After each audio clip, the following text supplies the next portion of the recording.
Which one of them killed the bird? This bird belongs to the queen. You'd better turn around before I arrest you. Lies. I shot this bird down to feed my family. I won't give it up. So can you guess which one of them killed the bird? Write your answer in the comments. As quickly as possible. Less than 9% can figure out who killed the bird. I'm sure you're the right person. To answer this question, remember to look at the details.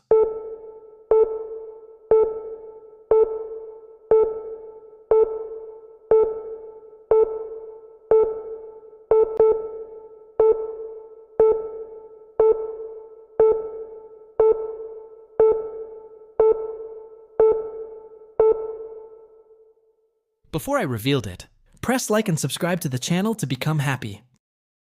well, there's absolutely no evidence that the archer shot the bird. But the royal guard has yellow arrows, identical to the one that killed the bird.